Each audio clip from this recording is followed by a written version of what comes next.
Cinema കോന്നിയിൽ ഒരു പല പ്രസംഗത്തിനിടയിൽ ഒരാൾ ചോദ്യം ചോദിക്കാൻ ശ്രമിച്ചിരുന്നു. അതിനിടയിൽ അങ്ങ് ഒരു മറുപടി കൊടുത്തത് വീട്ടിൽ പോയി ചോദിച്ചാൽ മതി എന്നുള്ളതായിരുന്നു. അതിന് കെ സി വേണുഗോപാലിന്റെ ഒക്കെ ഒരു മറുപടി വന്നിട്ടുണ്ട്. അദ്ദേഹം സമനില തെറ്റി എന്നുള്ള വിധത്തിലൊക്കെയാണ് അദ്ദേഹത്തെ വിലയിരുത്തുന്നത്. സമനില തെറ്റുന്ന ആർക്കാണെന്ന് നല്ലോണം കണ്ടുകൊണ്ടിരിക്കുന്നുണ്ടല്ലോ ആളുകൾ.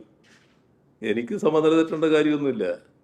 സാധാരണ നമ്മൾ ഓരോ കാര്യത്തിലും പാലിക്കുന്ന മര്യാദകളുണ്ട്. ആ മര്യാദകൾ പാലിക്കാതിരുന്നാൽ പ്രതികരണം സ്വാഭാവികമായിട്ട് അതിനനുസരിച്ച് വരും. അത്രയേ ഉള്ളൂ. അല്ല, അത് നിങ്ങൾക്ക് എന്തെങ്കിലും കിട്ടുമെന്ന് വിചാരിച്ചിട്ട് പോയല്ലോ, നിരാശരായല്ലോ. അത് അതല്ല, എനക്കറിയാം അതൊക്കെ. അത് അവിടെ ആരെങ്കിലും പിന്നെ എന്നെ എതിർക്കാൻ വേണ്ടിയോ LDF എതിർക്കാൻ വേണ്ടിയോ വന്നതല്ല. പിന്നെ ചില ഘട്ടത്തിൽ ചില പ്രത്യേക ആവേശക്കാരുണ്ടാവുമല്ലോ, പലതരത്തിലാണല്ലോ ആവേശം വരിക. ആ ആവേശത്തിൻ്റെ ഭാഗമായി ചോദിക്കുന്ന ചോദ്യമാണ്. പക്ഷെ അല്ല, നിങ്ങൾ ഞാനൊക്കറിയാതെന്ന് നിങ്ങൾ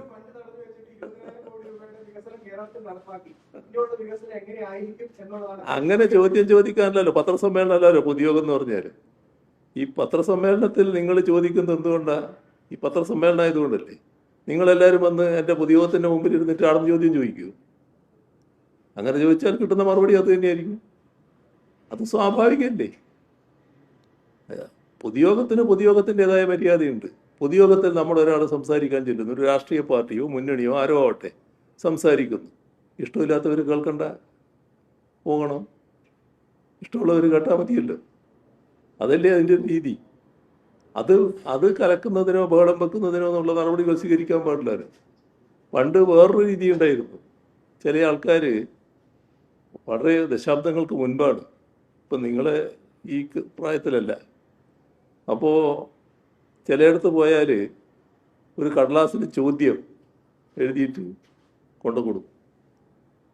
ഇപ്പോൾ ആ ചോദ്യത്തിന് ഉത്തരം പറയാനാണോ ഈ പൊതുയോഗം വെക്കുന്നത്? പൊതുയോഗത്തിൽ പറയേണ്ട കാര്യങ്ങൾ പറയാനില്ലേ? അപ്പം അങ്ങനെയൊക്കെ ഒരു രീതി നമ്മുടെ നാട്ടിലുണ്ടായിരുന്നു. ചില ആൾക്കാർ ചിലതിനെ എതിർക്കുന്നതിന് വേണ്ടി ചെയ്യുന്ന കാര്യമാണ്. അങ്ങനെയുള്ളതൊന്നും നമ്മൾ സാധാരണ പൊതുമര്യാദയിൽപ്പെട്ടതല്ല. പിന്നെ പൊതുമര്യാദയൊന്നും പാലിക്കേണ്ടതില്ല. പിണറായി വിജയൻ്റെ മീറ്റിംഗ് ആയാലും ഇങ്ങനെയൊക്കെ ആയിക്കോളുമെന്ന് KC വേണുഗോപാലിന് തോന്നിയിട്ടുണ്ടെങ്കിൽ നല്ലത് തന്നെ. പക്ഷെ ഞാൻ പറഞ്ഞപ്പോൾ അദ്ദേഹത്തിന് മനസ്സിലായല്ലോ അത് ശരിയല്ലാതെ വന്നു. അത് തന്നെയല്ലേ അദ്ദേഹം മാധ്യമപ്രവർത്തകരോടും പറഞ്ഞത് പോയി ചോദിച്ചപ്പോൾ. അത്രയും അതിനെ കാണേണ്ടതുള്ളൂ.